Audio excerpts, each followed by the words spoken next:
Assalamu alaikum students. Uh, I hope you all will be fine. I am Syed Bilal Hassan. I will teach you subject Animal Physiology 2. So we start with Bismillahir Rahmanir Rahim.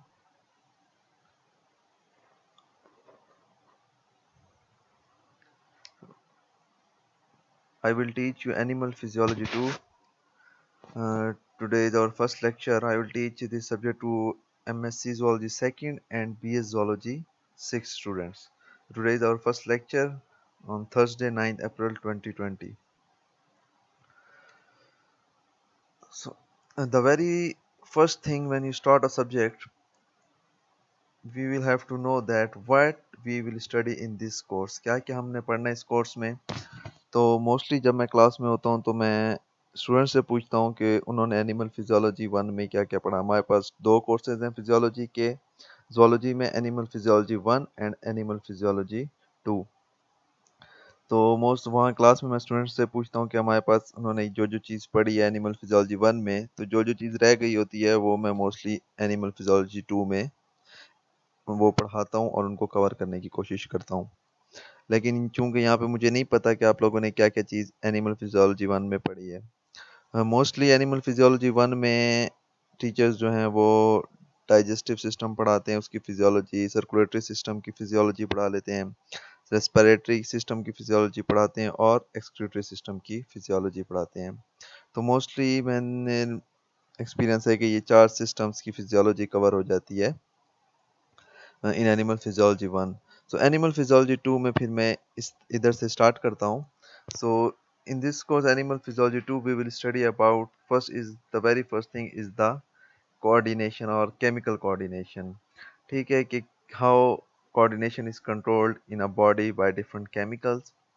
Second is nervous coordination. We will study about nervous coordination, how nervous system controls coordination of the body, and also nervous physiology.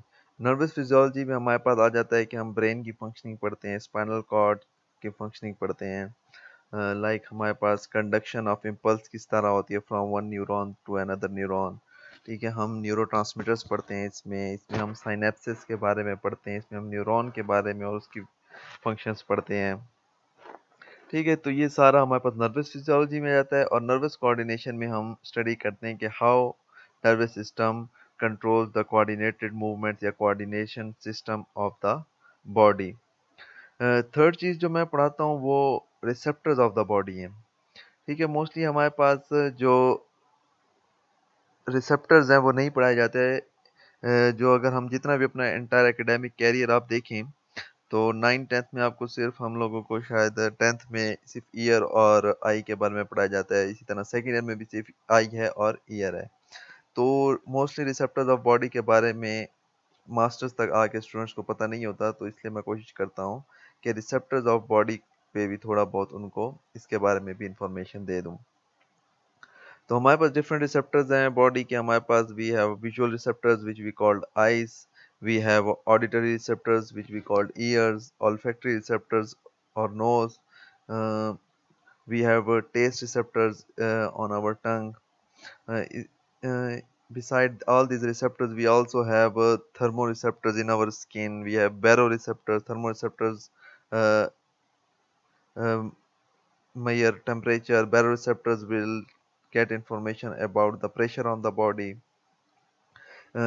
इसके अलावा we have nociceptors in the body. Nociceptors mostly detect pain in the body, कि जहाँ पे भी pen होता है तो वहाँ पे नोसी रिसेप्टर्स जो हैं पेन के स्टिमुलाई को रिसीव करते हैं. रिसेप्टर मोस्टली हम कहते हैं any organ of the body that receive some stimulise.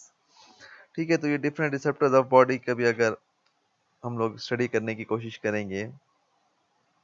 और फोर्थ जो हमारे पास थिंग है, there different types of vitamin. Vitamin जो हमारे लिए एक लिविंग ऑर्गेनिज्म के लिए बहुत इंपॉर्टेंट चीज़ है, लेकिन हमारे पास पूरे एकेडमिक कैरियर में हमारे पास वाइटामिन नहीं पढ़ाते. स्टूडेंट्स को पता ही नहीं होता कि वाइटामिन क्या है. बस ऐसे सबको पता है कि वाइटामिन हैं वाइटामिन, लेकिन एग्जैक्ट पता नहीं होता कि वाइटामिन हैं क्या, असल में क्या चीज़ है.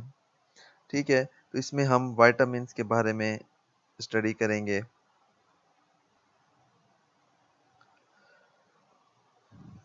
ठीक है, हमारे we have different types of vitamins like vitamin A, vitamin B complex, vitamin C, vitamin D और दूसरे भी बहुत से विटामिन्स हैं। तो हम उनके सिंथेसिस के प्रोसेस को समझने की कोशिश करेंगे, that how these vitamins are synthesised in the body and what functions they perform in the body.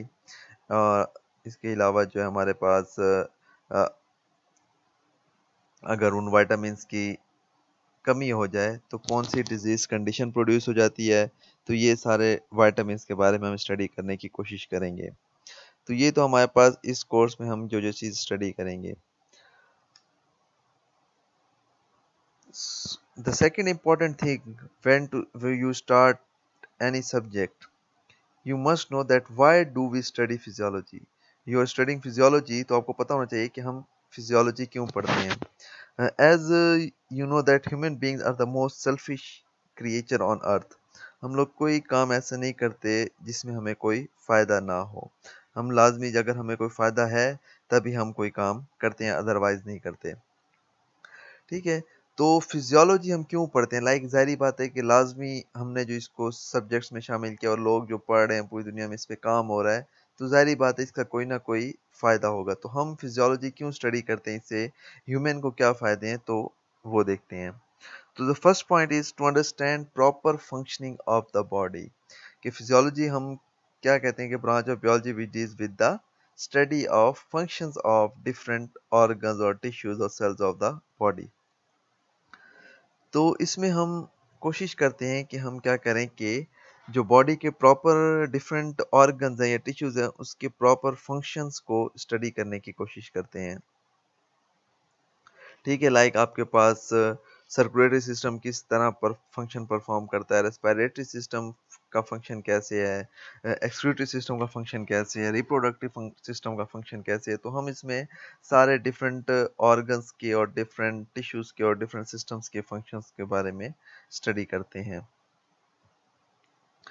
Secondly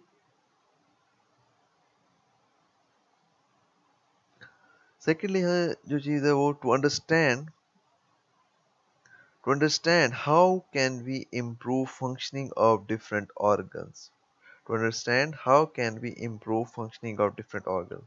So अगर हमें किसी भी organ की normal functions के बारे में पता होगा तो हम देख सकते हैं कि हम इस organ के function को किस तरह improve कर सकते हैं। Like अगर हम देखें कि आपके पास अगर हमारे पास डाइजेस्टिव सिस्टम फंक्शन सही ना कर रहा हो, सिंपली हम क्या करते हैं, हम टैबलेट्स ले लेते हैं। ठीक है, इसके अलावा हमारे पास देसी बहुत सी दवाइयाँ हैं जो हम ले लेते हैं। ठीक है, हम कोल्ड ड्रिंक या सॉफ्ट ड्रिंक्स वगैरह पी लेते हैं ताकि हमारा डाइजेस्टिव सिस्टम सही हो जाए। तो वो क्या करते हैं कि soft drinks it will just improve the functioning of the stomach. और स्टोमक का क्या फंक्शन है? Digestion of food. तो जब हम ऐसी कोई चीज़ लाइक डिफरेंट हमारे पास देसी चीज़ें हैं या जो सॉफ्ट ड्रिंक्स पीते हैं, वो सिंपली इस डाइजेस्टिव सिस्टम के फंक्शन को इम्प्रूव कर देती है। तो हम अगर हमें प्रॉपर फंक्शनिंग पता होगी, तभी हम ये डिसाइड कर सकते हैं, हम इस चीज़ को मालूम कर सकते हैं कि किस तरह हम किसी भी पार्टिकुलर ऑर्गन की प्रॉपर फंक्शनिंग को इम्प्रूव कर सकते हैं। अच्छा, third point is to understand the abnormality or diseased condition in different organs of the body. ठीक है, लाइक अगर हमें किसी भी ऑर्गन का पता है कि ये इसके नॉर्मल फंक्शन है, अब अगर वो उस नॉर्मल फंक्शन से हट के काम करेगा, then we can automatically detect that this organ is function abnormally. तो इसका मतलब है कि अगर वो उस एबनॉर्मल फंक्शन से हट के काम कर रहा है तो अब ये एबनॉर्मल फंक्शन है। और जब भी कोई ऑर्गन एबनॉर्मली परफॉर्म करता है तो हमारे पास उसको हम लोग डिजीज कंडीशन कहते हैं। उससे हमारी बॉडी में डिफरेंट टाइप्स की डिजीजेस प्रोड्यूस हो जाती हैं। लाइक अगर हम एग्जांपल लें, फॉर एग्जांपल कि हमने अब नॉर्मल फंक्शनिंग पढ़ी स्टोमक की कि हमारे पास 4 to 6 आवर्स में हमारा जो स्टमक है या पूरा डाइजेस्टिव सिस्टम है वो फूड को डाइजेस्ट भी कर लेता है, उसकी एसिमिलेशन या एब्जॉर्प्शन भी हो जाती है और सारा डाइजेस्टिव सिस्टम या डाइजेस्टिव का पूरा जो प्रोसेस है वो कंप्लीट हो जाता है।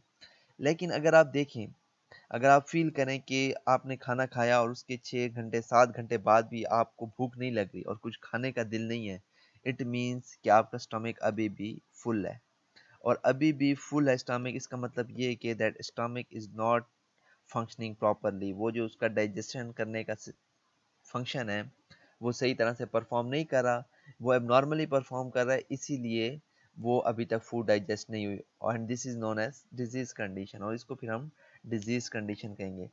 तो अगर हम एबनॉर्मेलिटी का तभी पता लगा सकते हैं कि जब हमें नॉर्मल बिहेवियर पता हो किसी भी चीज़ की, क्योंकि हम कंपेयर करना है, अगर हमें नॉर्मल फंक्शन का पता होगा तभी हम कह सकते हैं कि ये इस तरह फंक्शन परफॉर्म नहीं कर रहा, अब ये एबनॉर्मली फंक्शन परफॉर्म कर रहा है। तो डिफरेंट डिजीज कंडीशंस के को मालूम करने या डायग्नोज करने में भी हमारे पास फिजियोलॉजी मदद करती है।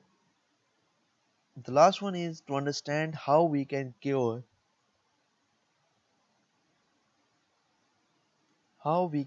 different diseases. अच्छा, तो जब भी हम किसी भी चीज़ की देखते हैं कि अब ये जो ऑर्गन है या ये जो पूरा है ये एबनॉर्मली फंक्शन परफॉर्म कर रहा है, तो फिर हम उसकी डिटेल में जाके देखते हैं कि आई एग्जैक्ट किस स्टेप पे जाके जो फंक्शनिंग है वो डिस्टर्ब हो रही है। तो हम सेम उसी स्टेप को डिटेक्ट करके उसी स्टेप को हिट करके हम क्या कर सकते हैं, उस डिजीज को क्योर कर सकते हैं। लाइक मैं आपको एग्जांपल दूं, सिंपल कॉमन सी एग्जांपल है कि हम लोग आयोडीन मिला नमक खाते हैं, आयोडाइज्ड सॉल्ट यूज करते हैं। क्यों यूज करते हैं? ताकि ग्वाइटर ना हो जाए। Now what is goitre? Goitre एक डिजीज है जिससे गले की स्वेलिंग हो जाती है, मीन जो थायराइड ग्लैंड है आपकी नेक रीजन में ट्रैकिया के साथ अटैच है, वो स्वेल हो जाता है। अब इस स्वेलिंग की एक रीजन ये है कि आयोडीन की कमी की वजह से ये स्वेलिंग होती है। अब अगर हमें इसकी नॉर्मल फिजियोलॉजी पता ना होती, नॉर्मल फिजियोलॉजी क्या है? That iodine is essential for the synthesis of thyroid hormone, ये नॉर्मल फिजियोलॉजी है। तो अगर थायराइड हार्मोन नहीं बनता तो हमारे पास ग्वाइटर की प्रोडक्शन होती है। ठीक है, अब अगर हमारे पास ग्वाइटर प्रोड्यूस हो रहा है तो हम क्या करते हैं कि ये एबनॉर्मल कंडीशन है, अब ये डिजीज कंडीशन की तरफ जा रहा है, तो हम स्टडी स्टार्ट करते हैं कि ये डिजीज कंडीशन क्यों आ रही है। तो जब हम चेक करते हैं तो अगर हमें पता चलता है कि भाई ब्लड में आयोडीन का लेवल लो है, तो अब हमने वो एग्जैक्ट चीज लोकेट कर लिया, डायग्नोज कर लिया कि किसकी वजह से ये एबनॉर्मल कंडीशन प्रोड्यूस हो रही है। तो सिंपली हम क्या करते हैं, आयोडीन के सप्लीमेंट्स लेके, ठीक है, फूड में आयोडीन की इनटेक करते हैं या किसी जूसेस के साथ या साल्ट के साथ। आयोडीन का लेवल जैसे ही पूरा होता है तो ग्वाइटर या वो स्वेलिंग जो है वहीं पे रुक जाती है, फर्दर स्वेलिंग नहीं होती।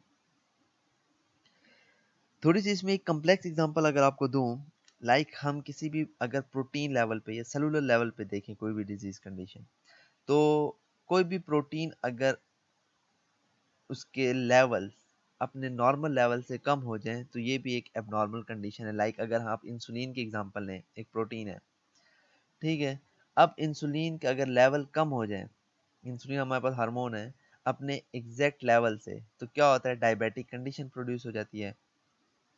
ठीक है, अब इसमें हम किस तरह स्टडी, फिजियोलॉजी कहाँ आती है? अब नॉर्मल फिजियोलॉजी किसी भी, अब प्रोटीन कहाँ से बनता है? जीन से, डीएनए से, और डीएनए में जीन होता है। जीन हम किसे कहते हैं? The functional part of DNA, या that part of DNA which is capable of transcription and translation. ठीक है, या that part of DNA that can produce protein. Simply gene का क्या काम है कि वो प्रोटीन प्रोड्यूस करता है। अब जो नॉर्मल पाथ है कि क्या होता है कि हर जीन से पहले एक रीजन होता है जिसको हम प्रोमोटर कहते हैं। आई डोंट नो आप लोगों ने पहले पढ़ा है, मोस्टली जेनेटिक्स में पढ़ा होगा, ये हो ही नहीं सकता कि आप लोगों ने प्रोमोटर ना पढ़ा हो। अच्छा, तो हर जीन से पहले एक प्रोमोटर होता है। अब वो प्रोमोटर जो है, उस प्रोमोटर को हम क्या कहते हैं? प्रोमोटर सिंपली आप समझ लें that it is the switch off gene.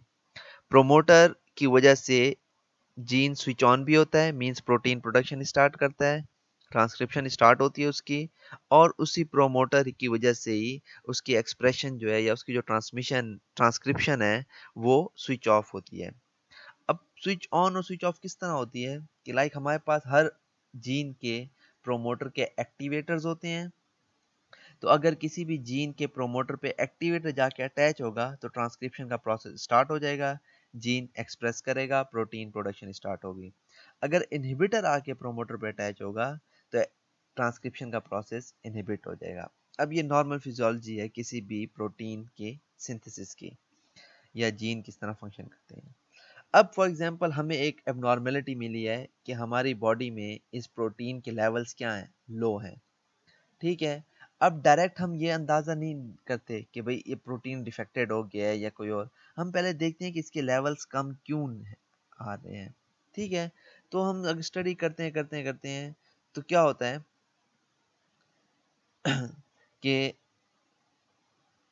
अगर हमने देख लिया कि वो एक्टिवेटर जो प्रोमोट इस पार्टिकुलर प्रोटीन के प्रोमोटर के पे जाके अटैच होके क्या कर रहा था, ट्रांसक्रिप्शन के प्रोसेस को स्टार्ट कर रहा था, या प्रोटीन उस पार्टिकुलर प्रोटीन की प्रोडक्शन को स्टार्ट कर रहा था। अब अगर उस एक्टिवेटर वो ना हो बॉडी में तो क्या होगा कि प्रोटीन नहीं बनेगा। अब जीन सही है, बाकी तमाम स्टेप सही हैं, बस एक्टिवेटर नहीं है। प्रोमोटर भी सही है, जीन भी सही है, और बाकी प्रोटीन सिंथेसाइजिंग मशीनरी भी सही है, लेकिन मिसिंग क्या है, एक्टिवेटर। और यही एक्टिवेटर प्रोमोटर पे जाके अटैच नहीं होगा तो प्रोटीन प्रोड्यूस नहीं करेगा जी। तो सिंपली अगर हम इसका पता चल जाएगा तो हम इसको किस तरह क्योर कर सकते हैं कि हम इजीली वो एक्टिवेटर अगर प्रोटीन है या कोई और केमिकल है तो हम उसको फूड के थ्रू इनटेक कर सकते हैं या इंजेक्शन लगवा सकते हैं। तो जैसे ही उस एक्टिवेटर की कंसंट्रेशन या लेवल्स पूरे हो जाएंगे बॉडी में, तो इजीली हमारे पास वो डिजीज भी खत्म हो जाएगी। हमारे एक्टिवेटर्स के लेवल पूरे होंगे तो प्रोटीन प्रोडक्शन स्टार्ट होगी, प्रोटीन के लेवल नॉर्मल रेंज में आ जाएंगे तो हमारे पास एबनॉर्मेलिटी खत्म हो जाएगी, डिजीज कंडीशन खत्म हो जाएगी, और हम क्या कर सकते हैं, उस डिजीज का इजीली क्योर कर सकते हैं।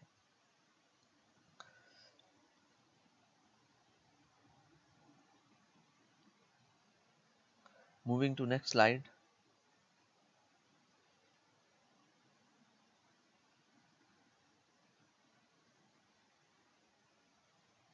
अच्छा, so why do study this course, ये एनिमल फिजियोलॉजी 2 जो हम, वो तो मैंने आपको बताया पूरी फिजियोलॉजी को हम क्यों पढ़ते हैं। अब ये एनिमल फिजियोलॉजी 2 हम क्यों पढ़ेंगे, इसके लिए सबसे पहले इस कोर्स को पढ़ने से हमें we can easily understand the mechanism of coordination in human body, कि हमारी ह्यूमन बॉडी में कोऑर्डिनेशन का क्या सिस्टम है और वो किस मैकेनिज्म और स्टेप्स के थ्रू कोऑर्डिनेशन होती है।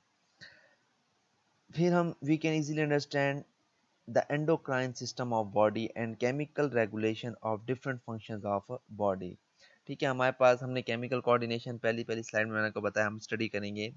तो केमिकल कोऑर्डिनेशन के वो कोऑर्डिनेशन जो हमारे पास केमिकल के थ्रू हो, और केमिकल हमारी बॉडी में कौन सिक्रीट कर रहा है, ग्लैंड सिक्रीट करते हैं। तो इसमें हम एक तो एंडोक्राइन सिस्टम पढ़ेंगे, आगे जाके मैं आपको ग्लैंड्स की टाइप्स भी डिफरेंट पढ़ाऊंगा।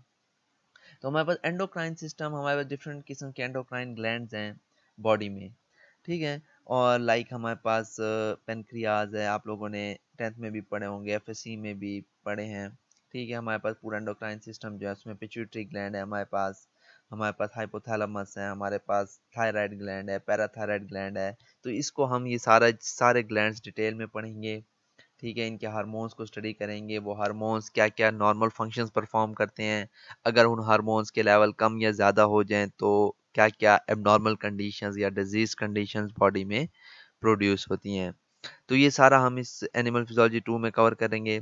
इसके अलावा chemical regulation of different functions of the body, हमारे पास बॉडी का कोई भी ऐसा फंक्शन नहीं है जो केमिकल्स के बगैर कंट्रोल हो, तो वो किस तरह केमिकल रेगुलेशन होती है डिफरेंट फंक्शंस की, वो भी हम इस सब्जेक्ट में स्टडी करने की कोशिश करेंगे।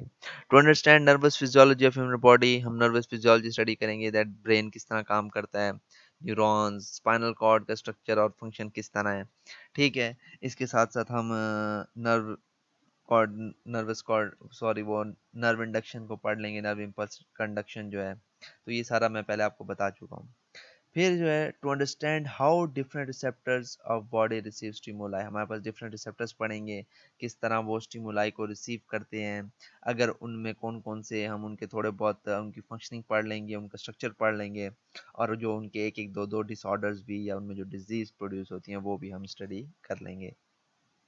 इसके अलावा वाइटामिन के बारे में पढ़ेंगे कि सिंथेसिस किस तरह होती है उनकी, ह्यूमन बॉडी में होती है या नहीं होती, उनके फंक्शंस क्या हैं, क्या नॉर्मल फंक्शंस परफॉर्म करते हैं बॉडी में, और डिसऑर्डर्स कि अगर उनके लेवल जो हैं वो थ्रेशोल्ड लेवल से या नॉर्मल लेवल से ऑप्टिमम लेवल से कम हो जाएं या ज़्यादा हो जाएं तो कौन कौन सी डिजीज कंडीशन या डिसऑर्डर्स प्रोड्यूस करती हैं।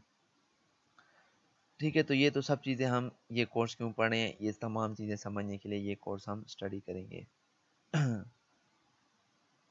Moving to next slide. So first start with the physiology. What is physiology? We have physiology is the branch of biology that deals with the study of functions of different parts of the body. तो हमारे पास जो biology की वो branch जिसमें हम different body के parts के functions को स्टडी करते हैं। हमारे पास अगर हम थ्री मेन ब्रांचेस आपको बताऊं कि हमारे पास मॉर्फोलॉजी है, in which we study the external structure या external parts of the body या शेप के बारे में, लाइक अगर हम हैंड के स्ट्रक्चर के बारे में पढ़ेंगे, आर्म के, लेग के, हेड के ऊपर के बोन जो स्कल वगैरह हैं, तो ये हमारे पास मॉर्फोलॉजी में हम स्टडी करेंगे। फिर हमारे पास आती है एनाटॉमी।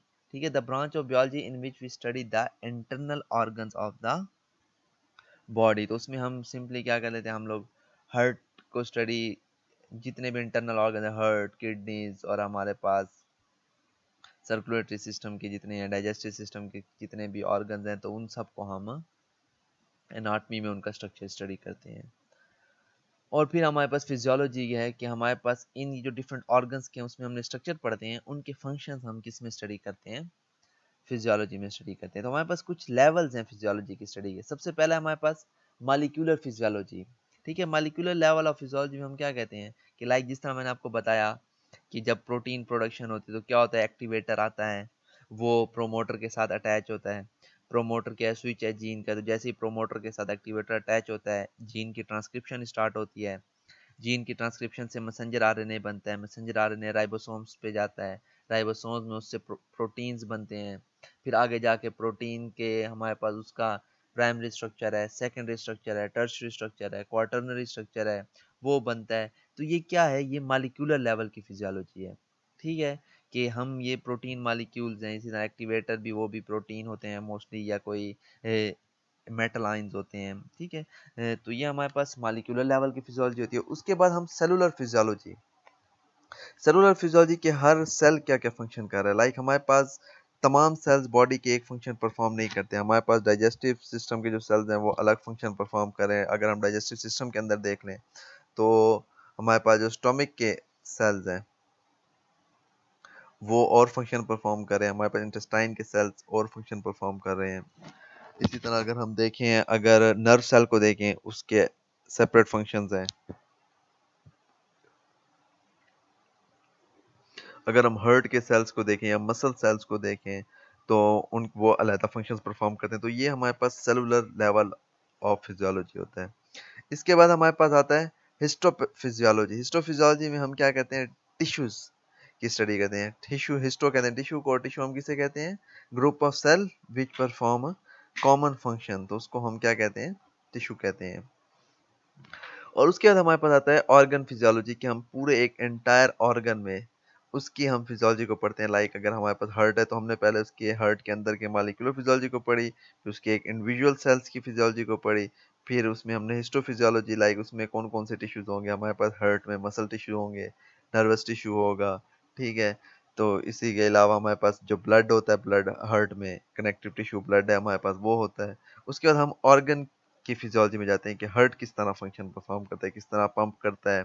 ठीक है, किस तरह उसमें ऑर्डर आता है और वो किस तरह कंट्रैक्शन, रिलैक्सेशन। तो ये एग्जांपल के तौर पे, तो हमारे पास डिफरेंट लेवल्स हैं फिजियोलॉजी के, molecular physiology, cellular physiology, histophysiology and organ physiology. I hope यहाँ तक आप लोगों को समझ आ गई होगी सब चीज़। Moving to next slide. So मैंने आपसे कहा कि सबसे पहले हम स्टार्ट करेंगे कोऑर्डिनेशन से। So what is coordination? जो हमारे पास उसकी एक जनरल सी डेफिनेशन है, the organization of different elements of a complex body और activity so as to enable them to work together effectively. कि कोई भी हमारे पास चीज़ है, उसके डिफरेंट पार्ट्स अगर आपस में मिलजुल के काम कर रहे हैं, टुगेदर आपस में एक दूसरे के साथ कोऑर्डिनेशन से काम कर रहे हैं, तो उसको हम सिंपली कोऑर्डिनेशन कहते हैं। कि सिंपली हम कह सकते हैं कि रब्त के, एक दूसरे के साथ रब्त के थ्रू या टुगेदर का हम वर्क टुगेदर कर रहे हैं, तो उसको हम कोऑर्डिनेशन कहेंगे। अच्छा, इन लिविंग ऑर्गेनिजम्स के अगर हम देखें कि लाइफ में या बायोलॉजी में कोऑर्डिनेशन की क्या डेफिनेशन है, तो in organisms various organs and systems participate and play their role as and when required. तो हमारे पास ऑर्गेनिजम्स में पहली तो ये चीज़ है कि डिफरेंट ऑर्गन और सिस्टम पार्टिसिपेट करते हैं। हमारे पास कोई भी फंक्शन बॉडी में एक इंडिविजुअल ऑर्गन या एक इंडिविजुअल टिश्यू परफॉर्म नहीं कर सकता। हमारे पास जितने भी ऑर्गन्स हैं वो आपस में कोऑर्डिनेशन से या मिलजुल के काम करते हैं।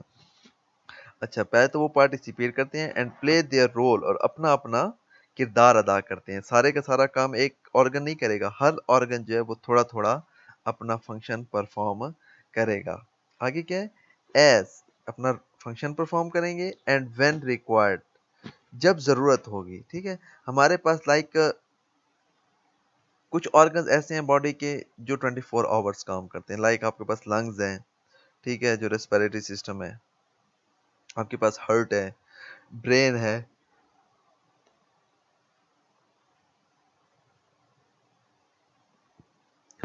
तो ये ऐसे बॉडी के पार्ट्स हैं जो 24/7 कॉन्टिन्यूसली फंक्शन परफॉर्म कर रहे हैं। लेकिन हमारे पास हर ऑर्गन हर वक्त अपना फंक्शन परफॉर्म नहीं कर रहा होता। लाइक अगर हम देखें कि स्टमक स्टमक में हम फूड डालेंगे तभी वो डाइजेशन स्टार्ट करेगा, अदरवाइज नहीं करेगा। ये नहीं कि खामखा बस वो डाइजेस्टिव फ्लूइड रिलीज कर रहा है, इसलिए रिलीज करते जा रहा है और फिजिकल डाइजेशन भी कर रहा है, और इस तरह नहीं होता। तो हमारे पास कोऑर्डिनेशन अगर हम लिविंग ऑर्गेनिज्म में देखें तो क्या होता है कि डिफरेंट ऑर्गन्स और सिस्टम्स अपना अपना एक रोल अदा करते हैं, और तभी अदा करते हैं कि जब ज़रूरत हो। अगर ज़रूरत नहीं है तो वो अपना फंक्शन परफॉर्म नहीं करेंगे। ठीक है, लाइक हर वक्त आपको जो आपके स्वेट ग्लैंड्स हैं, हर वक्त वो पसीना प्रोड्यूस नहीं करते, वो तभी स्वेट प्रोड्यूस करते हैं या पसीना प्रोड्यूस करते हैं कि जब आपकी बॉडी को गर्मी लग रही होगी, जब उसकी ज़रूरत होगी। अगर उसकी ज़रूरत नहीं है तो वो फंक्शन परफॉर्म नहीं करेंगे। सेम आपका स्टमक, कि आप फूड इंजेस्ट करोगे, खाना खाओगे, तो वो अपना फंक्शन स्टार्ट करेगा डाइजेशन का। अगर वो एम्प्टी है, आप फूड नहीं ले रहे हो, तो वो डाइजेशन का फंक्शन उसका क्या हो जाएगा, स्टॉप हो जाएगा। ठीक है, तो इसीलिए हमारे पास कोऑर्डिनेशन इस चीज़ को कहते हैं कि एक तो उन्होंने मिलजुल के काम करना है, हर ऑर्गन और टिश्यू ने अपना एक रोल अदा करना है, और तभी अपना रोल प्ले करना है जब उसकी ज़रूरत होगी। अगर ज़रूरत नहीं है तो वो फंक्शन परफॉर्म नहीं करेगा वो ऑर्गन। आई होप यहाँ तक आपको समझ आ गई होगी। Moving to next slide. अच्छा, कोऑर्डिनेशन का क्या है? Coordination simply means to work together as a unit to perform particular function, के एक यूनिट के तौर पे एक इकट्ठे मिलके कोई भी काम करते हैं और अपना फंक्शन परफॉर्म करते हैं। So while working in coordination it require a principal और बॉस, कि जब भी आप कोऑर्डिनेशन में काम करेंगे, मिलजुल के काम करते हैं, उसमें लाजमी आपका कोई ना कोई प्रिंसिपल या बॉस होता है टू कंट्रोल दैट कोऑर्डिनेशन। आपने अक्सर देखा होगा, आप अपनी टीम देख लें तो हर टीम का एक कैप्टन होता है, वो उसका बॉस होता है। कोई स्कूल है तब तक कोऑर्डिनेशन से काम नहीं करता जब तक उसका प्रिंसिपल नहीं होता। तो कोऑर्डिनेशन प्रोसेस के लिए जो प्रिंसिपल या बॉस है वो होना बहुत ज़रूरी है। सो अगर हम ह्यूमन बीइंग्स एग्जांपल लें, in human being the principal organ which control coordination is brain. तो हमारे पास ब्रेन जो है वो कोऑर्डिनेशन को, पूरी बॉडी में जो ह्यूमन बॉडी में कोऑर्डिनेशन होती है, जो प्रिंसिपल कोऑर्डिनेटिंग ऑर्गन है जो कोऑर्डिनेशन को कंट्रोल करता है हमारी बॉडी में, वो ब्रेन है। तो आज का लेक्चर यहीं तक था। आई होप यू कि आप सबको समझ आई होगी। ठीक है, so thanks for your participation. और सुन अगर इस पूरे लेक्चर में आपको कोई भी चीज़ समझ नहीं आई है तो you can question this in a comment section.